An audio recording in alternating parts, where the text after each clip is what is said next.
Hola, ¿qué tal? Bienvenidos una vez más a Conversando desde la Terraza, el espacio donde usualmente entrevistamos a los autores de los libros de Ediciones Zacatlán, pero en esta ocasión no tenemos a un invitado, a un autor, pero sí tenemos a invitados de honor, que estoy seguro que ustedes ya conocen, a Rubí Hernández y a Salvador Fierros. Hola. Muchas gracias. Y pues la verdad, este conversatorio estoy muy gustoso de iniciarlo porque pues teníamos muchas ganas de platicar pues cómo ha avanzado, ¿no? El proyecto de Conversando desde la Terraza, de pronto que hemos descubierto, ¿no? Porque a ustedes también les tocó en su momento también hacer entrevistas, ¿no? Sí, así es.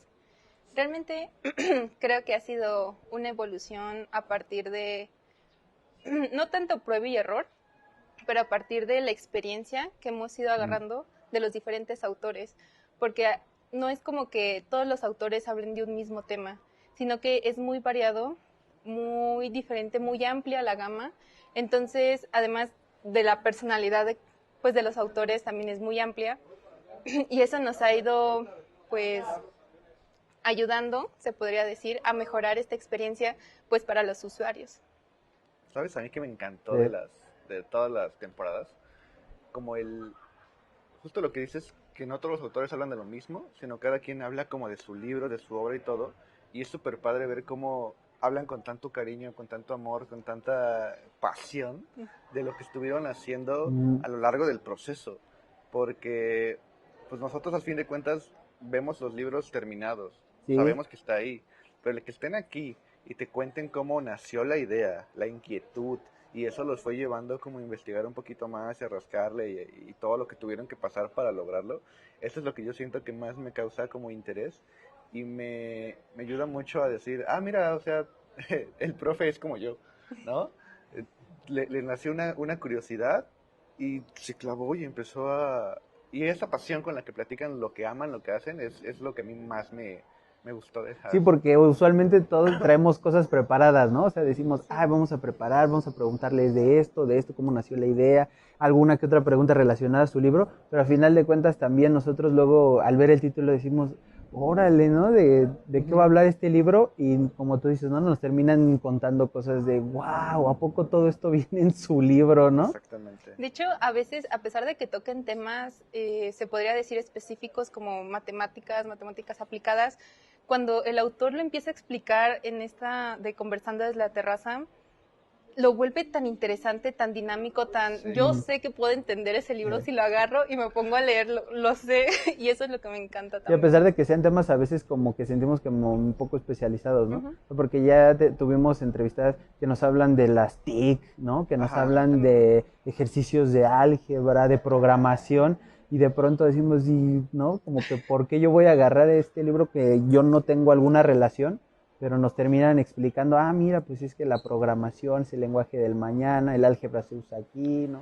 Bueno, hay que recordar que la máquina, pues, es binaria, unos y ceros. Y más que unos y ceros, lo que conoce son impulsos eléctricos. 5 volts para el 1, ausencia de volts para el 0. Entonces, como una especie de clave Morse es como nos comunicamos con ella, ¿no?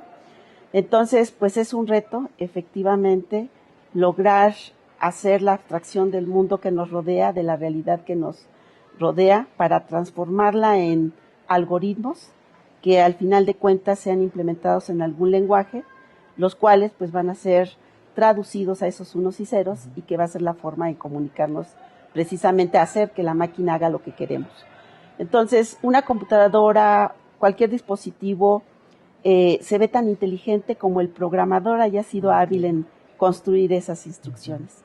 Entonces, pues lograr que la máquina haga la extensión de lo que nosotros a veces pues no retenemos a lo mejor mucha información, a lo mejor al hacer cálculos puede haber hasta errores y no tenemos esa capacidad de cómputo como la máquina, pues qué mejor explotarlo, ¿no? Y hacer aplicaciones que resuelvan problemáticas, no sé, de ciencia de datos, entre otras. Claro, Claro. al Y aparte, ¿sabes qué? Siento que, no sé si, supongo que nos pasó a los tres, acabamos leyendo los libros de los autores que en la vida pensamos que íbamos a abrir. sí, Porque como el que tú dices, el de la seguridad, el de ciberseguridad, ajá, era como, pues se dice demasiado muy técnico, muy así, Y ya cuando te lo explican y te dicen, no, pues en tu teléfono todos los días que estás interactuando con eso. El desarrollo inesperado y veloz y voraz de la tecnología, pues ha sido un paradigma, definitivamente, en la evolución de todas las herramientas, como por etapas, ¿no? La primitiva, el vapor, etcétera. Pero esta no tiene precedente. Y es tan rápida que no la acabamos de conocer. Cuando ya hay una nueva o 20 más nuevas. Si algo que destacaba en el desarrollo tecnológico eran, por ejemplo, los vehículos, 1 o 2 al año, y cada año había quien cambiaba de coche y esperábamos la novedad. Bueno, pues no sucede así con los celulares. Salen durante todo el año en muchos modelos, ¿no? Sí. Es el mejor ejemplo de esto. Entonces, enseñar en los dos sentidos era lo más importante, y esta evolución nos lleva también a conocer las innovaciones que están en proyecto, que todavía no son accesibles a la generalidad de las personas. Y algunas de ellas ya muchos se empezaron a adecuar, a escuchar los términos, como estas herramientas inmersivas, ¿no? Que conocemos ya por separado como realidad virtual, realidad aumentada, y bueno, la parte final, ¿no? El broche de oro, que es la inteligencia artificial. Y aparte la lectura es como tan para ti. Yo lo pensaba que era como, no, va a ser muy técnico, va a ser muy específico, no lo voy a entender. Sí, o para gente que ya está inmiscuida, ¿no? Exactamente. Y acabamos como generando una curiosidad auténtica por decir, a ver, a mí me pasó específicamente con el libro de Los nombres en Tlanepantla. Ah, sí. Yo la verdad cuando vi ese nombre por primera vez, yo decía, me causó mucha intriga el pensar, pero ¿cómo por qué se van a poner o sea, ¿de dónde viene? Entonces ya viene la doctora, nos explica todo su proceso. Y de todos los nombres de persona me centro en los nombres de pila, que este nombre, es decir, esta denominación de nombres de pila era pertinente cuando la religión católica cristiana era la única en presencia. Entonces el nombre se otorgaba en la pila bautismal, por eso nombres de pila. Pero ahora hay otras religiones en presencia, hay mucha gente que se declara agnóstica, entonces ya no es tan pertinente esta designación de nombre de pila, y hay todo un debate en torno al término. Claro. Eso. Y acabamos sintiéndonos verdaderamente interesados por las raíces de los nombres, la cultura y todo el estudio. Eso es lo que también es como nos quita un poco de telarañas de la cabeza. Claro. Y prejuicio de decir, no, pues esto es no. Me ha ayudado mucho, por lo menos a mí, a decir, esto me interesa, y buscarlo o leerlo. O sí, porque con lo de los nombres tú dices, ay, sí es cierto, ¿no? Pues es como, yo me acuerdo que dijo una parte que dice, es como en realidad como te llaman los demás, ¿no? Porque pues tú no te dices, oye Juan, oye Rubí, ¿no? Oye, bueno, a veces sí hacemos eso, ¿no? Pero como, o sea, dijo, como te llaman los demás, Rubí, Salvador, Juan, y hasta ese momento que nos lo explicó la autora, todos estábamos detrás de cámaras en esa entrevista, ¿no? Sí. Que lamentablemente no pudo estar con nosotros hoy, Omar tampoco, pero estábamos presentes también en las entrevistas, escuchando, poniéndoles atención, ¿no? Claro. Como también el manual que te tocó entrevistar, ¿no, Rubí? Del arquitecto Vallejo, que era un manual de arquitectura. Sí, literalmente era enfocado para la carrera de arquitectura, pero cuando el doctor me empezó a explicar como todo acerca de ese manual, para qué realmente había sido diseñado, era para entender la estructura de cómo estaba constituido pues Naucalpan realmente, y cómo poder analizar, por ejemplo, los riesgos de temblor, saber, por ejemplo, si vas a comprar una casa o un lugar, saber en dónde comprarla para no sufrir daños al respecto. Entonces, a pesar de que era especializado para arquitectura, pues no se enfocó sobre eso, sino pues los demás, como dicen, lo pueden leer y aplicarlo en su vida. Estamos hablando de diseño sostenible o sustentable, de eso estamos hablando. Si esto es cierto, a mí me parece que desde el origen se debería de pensar en dos cosas que son fundamentales.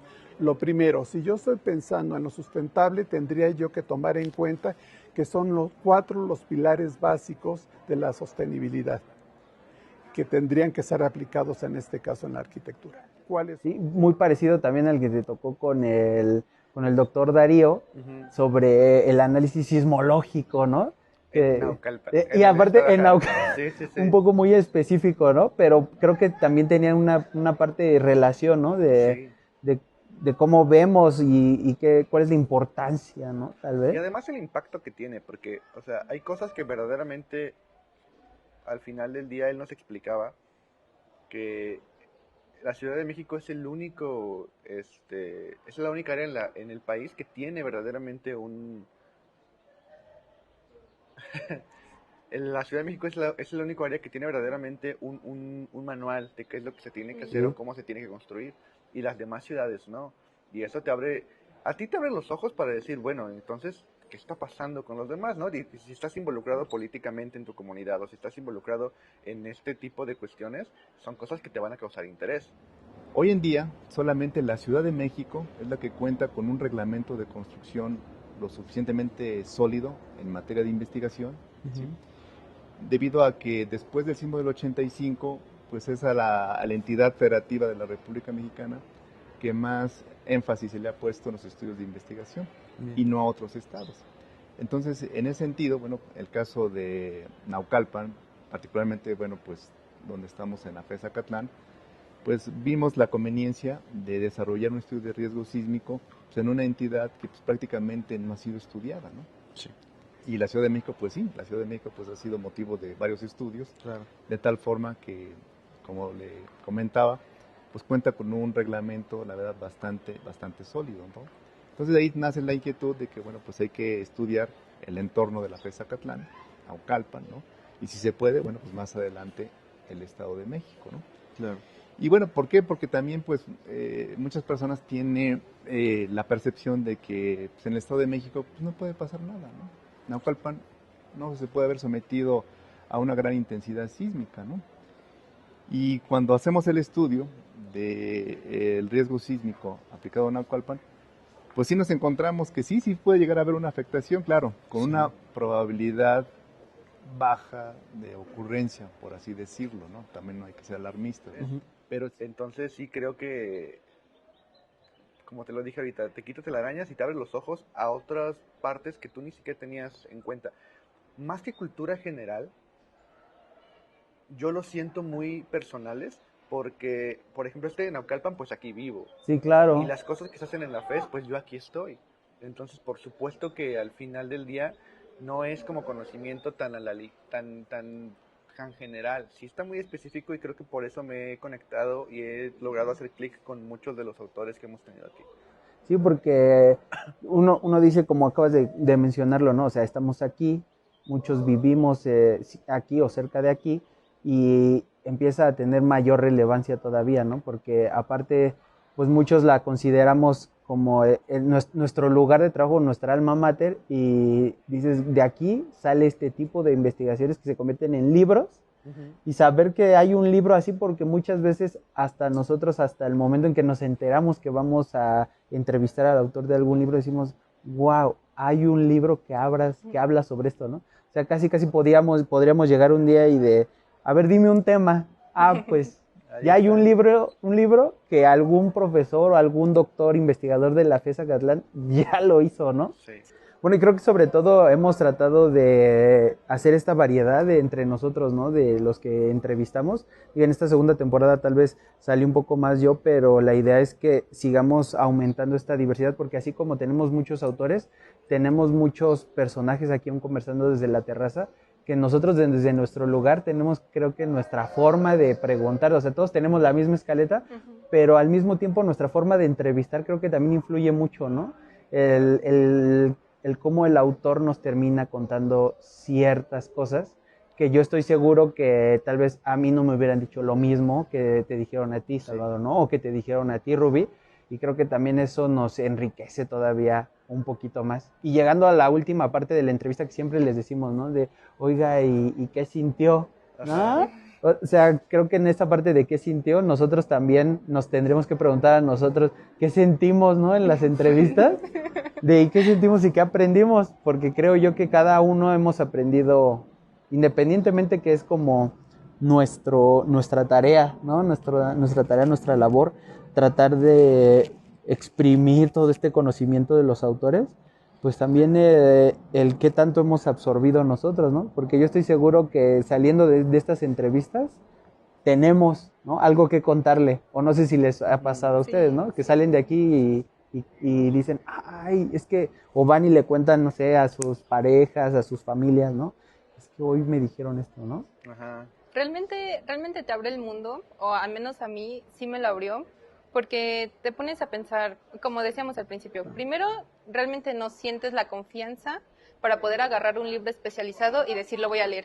Pero si nos hemos dado cuenta en todas en las entrevistas, los autores siempre dicen, yo intento que mi público lo pueda entender, o sea, a pesar de que es un libro especializado, yo siempre intento hacer las palabras súper sencillas, sin utilizar tanto tecnicismo y ese tipo de cosas. Entonces, para empezar ahí, ya te quitó ese bloqueo mental de no lo voy a entender, no, espera, sí lo vas a entender.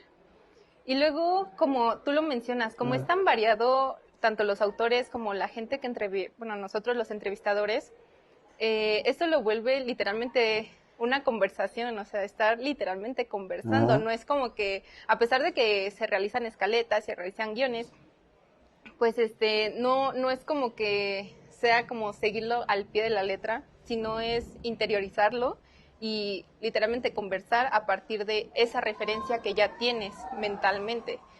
Entonces siento que eso pues va abriéndote, porque ya no te sientes con la presión de necesito memorizarlo tal cual y no voy a prestar atención a lo que escucho del autor. No, sino simplemente va a fluir la conversación entre los dos, de tal manera que, como dices, terminas con todo un bagaje cultural que te empieza a dar de su libro, que dices, necesito expresarlo a los demás, necesito que los demás vean, por ejemplo, lo de los nombres, ¿no? Que es importante pensar si vas a tener un hijo, qué nombre vas a ponerle, porque pues eso va a ser para toda su vida, literalmente, a menos hasta que tenga 18 y se lo pueda cambiar, ¿no? Pero de ahí en adelante es ponerte a pensar, oye, hay más allá, no solo es como tu mundo en el que estás viviendo, sino puedes ver más cosas, es literalmente quitarte una venda. Sí, y cómo de cualquier tema se puede especializar tanto algo, ¿no? Sí. Porque hemos tenido aquí autores verdaderamente de los temas que tú quieras. Sí, o sea, de historia, ¿no? Sobre todo. De historia, de filosofía, de arquitectura, de Mac. Y luego, además, otra cosa súper interesante es la multidisciplina en la FES. Sí. Porque esto ha sido algo que, obviamente, desde que es facultad y desde que tenemos una facultad con tantas carreras, y nos lo han dicho los autores aquí, los libros se sienten con más, como más nutridos, porque están compuestos no solo por la persona especialista en el tema, sino que también buscan desde los otros ojos de otras disciplinas cómo pueden fortalecer esto, cómo pueden aportar algo diferente. Hemos tenido muchos libros que son hechos en coordinación con varios autores, y entonces tenemos libros que no nada más son de filosofía, también tienen alguien de historia, también tienen un abogado y también tienen un matemático. Sí. Entonces esto es súper interesante. Pues es una tarea bastante compleja. En realidad el libro surge primero de un seminario que se hizo sobre la región. Se invitaron a muchos especialistas y después algunos ya especialmente para que publicaran. Pero pues no todos son de aquí de la facultad, no todos son de las mismas especialidades. En sí la propia doctora Pastora es abogada. Entonces es un poco complejo la labor de estarse coordinando con diferentes personas, diferentes pensamientos, diferentes agendas, diferentes estructuras de vida, pero pues al final salió. Lejos de, no quiero minimizarlo porque no es así, pero no nada más la parte administrativa de tener que organizar a la gente. A veces en el grupo de WhatsApp no podemos organizar a 4 personas para que hagamos algo, y ellos se juntan 6, 8 autores con una mente completamente diferente a crear cosas y luego superando esa parte como la parte que digo administrativa, la parte de hacer las cosas físicas, pero además de lograr conceptualizar todas sus ideas y ponerlas en un libro que tiene una coherencia y que además ahora es interesante no nada más para uno solo, sino para toda la facultad. Claro. Desde puntos de vista diferentes. Y cuando estás leyendo los libros te das cuenta. A esto lo escribieron un doctor de Derecho. Esto tiene esta vista de... Entonces, eso todavía lo hace más interesante y creo que es algo que la facultad tiene y que es algo que todos han celebrado, y que también es parte de que estemos aquí. Sí. Hoy en día que estemos aquí así, grabando este programa con ustedes, es que toda la multidisciplina y las diferentes opiniones suman y crean. Y es algo Sí. que celebro mucho de aquí de nuestra facultad. Sí, no, y creo que también las experiencias o las mismas experiencias que nos empiezan a contar los autores sobre lo que experimentaron al crear el libro, ¿no? Porque retomando ahora un poquito de lo de la primera temporada, me acuerdo mucho los autores que nos contaban de, no, pues es que perdimos la mitad del trabajo porque nos robaron, ¿no? Sí. ¿No? Que, no, o sea, hasta nosotros estábamos detrás de cámaras, dijimos, ¿cómo que le robaron el libro, no? 2 años con problemas, no nada más de escritura, sino con problemas logísticos, ¿no? La maestra estaba en aquella época trabajando en Facultad de Ingeniería y yo estaba aquí. Entonces, bueno, ¿dónde trabajamos, no? A lo mejor en un lugar neutral, a veces aquí, a veces en Facultad de Ingeniería, a veces en la biblioteca de arquitectura, inclusive en cafeterías, no voy a decir los nombres, pero en cafeterías nos tocó trabajar, ¿no? Estuvimos trabajando bastante bien hasta que pudimos ver cristalizado esto. Hubo un inconveniente en aquella época, desafortunadamente a mí me asaltaron a la hora de llegar a mi casa, a su casa, y me robaron mi computadora. Entonces, el no haber respaldado parte de los avances que teníamos, lo tuvimos que repetir. Pero pues son los gajes que se van presentando cuando uno va haciendo esto. ¿No? Hasta estábamos comentando de vamos a usar ese clip para ganar seguidores, ¿no? Vamos a ganar seguidores con estos clips porque como que le robaron el trabajo y volverlo a hacer desde cero, ¿no? Lo que dices de coordinarse, porque esta parte de la coordinación, creo yo, y hasta ahorita se me viene a la mente, nunca les hemos preguntado a los autores de dónde viene el título, ¿no? Claro. O sea, cómo llegan a ciertos títulos, a títulos tan interesantes como, por ejemplo, este de justicia y redes sociales, ¿no? ¿Sabes quién sí nos platicó? El maestro, el doctor, perdón, del libro Terrorismo de Estado. Ah, sí, el doctor Sandoval, El sí. doctor Sandoval, y justo nos platicaba. Esa entrevista la disfruté mucho, porque aparte siento que me salí de la escaleta por completo. Pero es que, lo que acabas de decir, en el momento en el que empezó, era tan interesante que me surgieron 1000 preguntas y yo quería hacerlas. Yo tenía mis... Y afortunadamente, durante la entrevista, él fue respondiendo lo que estaba en la escaleta, ¿Sí? pero a mí se me borró por completo, porque yo estaba tan clavado en la conversación. Y justo, además ese tema tan delicado, hablando del Estado, de la violencia... Y el título tan fuerte. En el libro de Terrorismo de Estado muestro por lo menos 60 masacres que se realizaron durante los gobiernos de Calderón y de Peña Nieto. Muy bien. Igualmente las muertes extrajudiciales. Y como consecuencia de todo ello, hoy estamos descubriendo más de 6.000 fosas clandestinas que están regadas en todo el territorio. Y esto implica que había un sistema de acuerdo de las autoridades municipales, estatales y federales para barrer, hacer como tierra arrasada en sectores donde había delincuencia organizada o se presumía que había delincuencia organizada, pero no para acabar con la delincuencia organizada. El problema fue para coadyuvar y hacer parte del negocio de la delincuencia organizada, controlar medios de producción, controlar dineros. Pero justo es eso, meternos en su proceso de cómo llegan a eso, cómo llegan a esos, de entrada al título. Pero a mí se me hace muy interesante la parte de justo ¿y por qué investigar esto? ¿Qué te lleva a dedicarle 1 año o 2 años a meterte a estudiar esto? Y pues lo que te decía al principio, la pasión de... Sí, no, y aparte que muchos son profesores, ¿no? También han coincidido un poco que son profes y que se dan cuenta de que hay ahí un nicho, ¿no? O algo que se puede rescatar, ¿no? Claro, ¿no? Desde los arquitectos, desde los ingenieros, los sociólogos, ¿no? Los filósofos. Algún día entrevistaremos a alguien de comunicación, donde está de mi área, ¿no?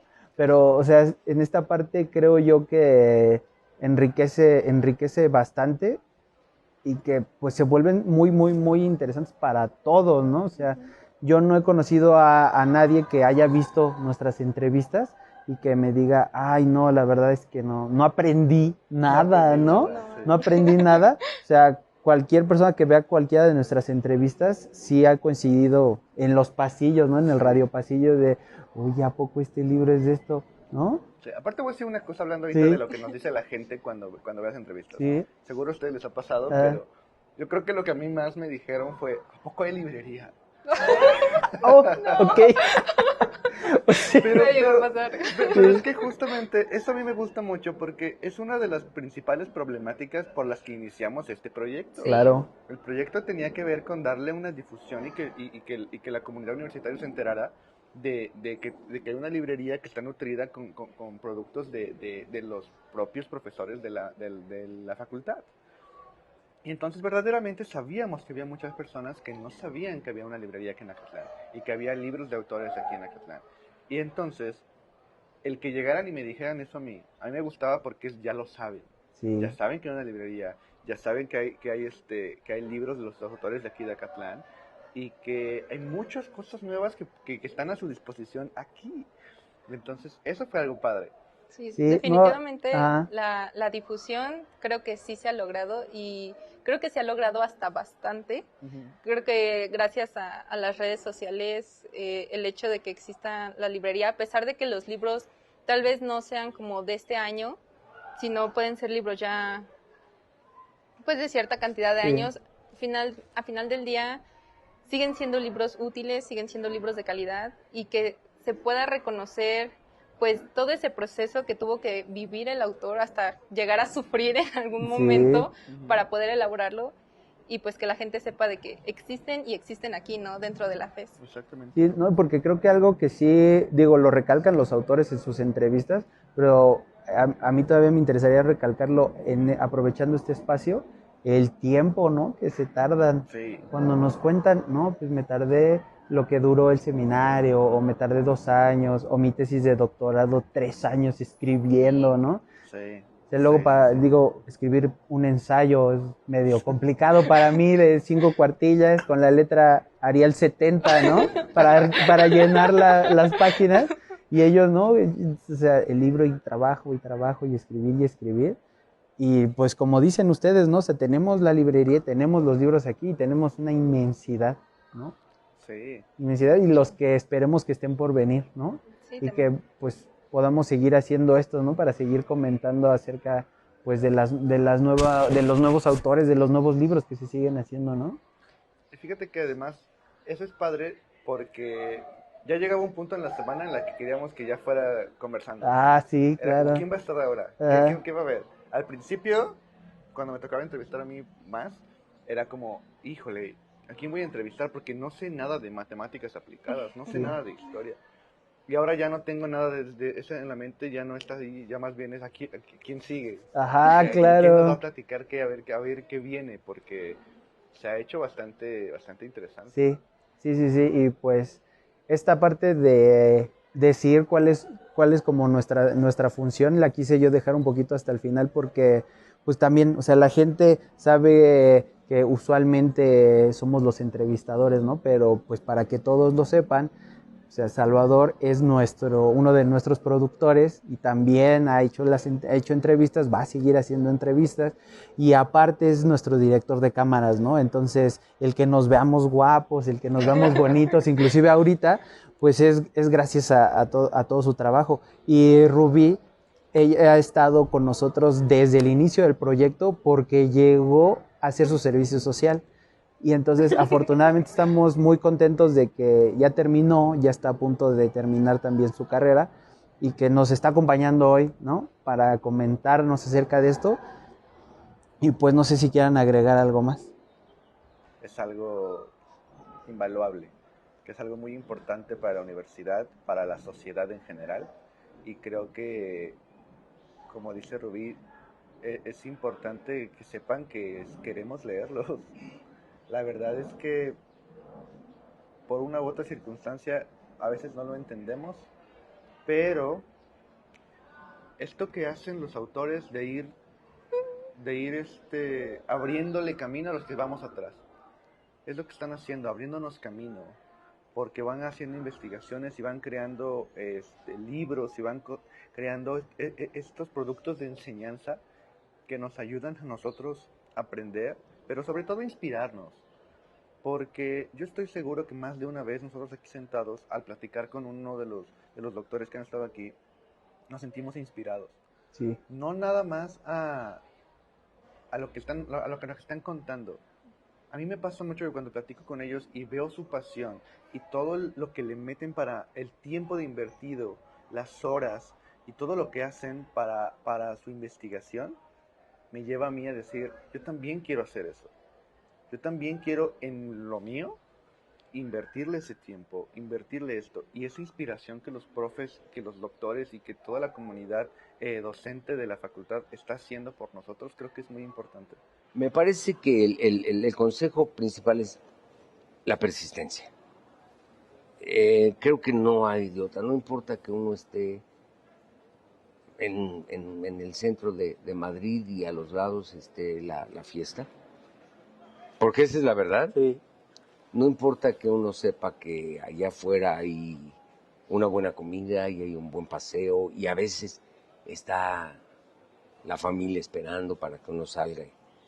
Eso sí es un sacrificio grande, el tener que quitarles ese tiempo, a veces, muchas veces, de vacaciones a la familia, pero creo que el trabajo intelectual es como el atletismo, sumamente celoso.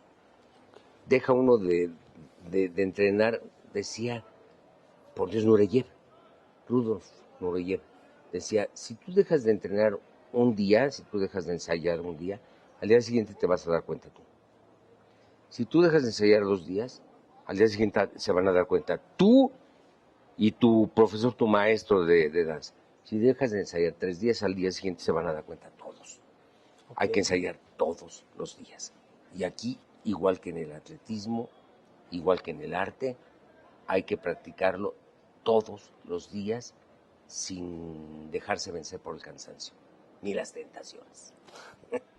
Y darles el mensaje de que aquí tienen un espacio para venir cuando quieran a platicar y a seguirnos inspirando. Darle las gracias a la facultad, a la unidad de servicios editoriales por darnos este espacio y por permitirnos ser parte de, porque a pesar de que lo hicimos con unas ganas de exponer el trabajo, nos ha regresado muchísimo. Entonces, eso les puedo decir. Vamos a seguir conversando desde la terraza hasta que podamos. Hasta que se pueda. Todos los autores están invitados, por supuesto que sí. Gracias. No, pues muchas gracias y les agradezco que hayan aceptado participar en esta conversación. No voy a dar una despedida usual, simplemente que si les gustó, pues nos gustaría saber en los comentarios si les gustó este conversatorio. Y pues si les gustó lo vamos a seguir haciendo, ¿no? Al final de las otras temporadas para seguir comentando todo esto que vamos aprendiendo a lo largo de las producciones, ¿no? Sí. Gracias. Excelente. Gracias. Un gusto.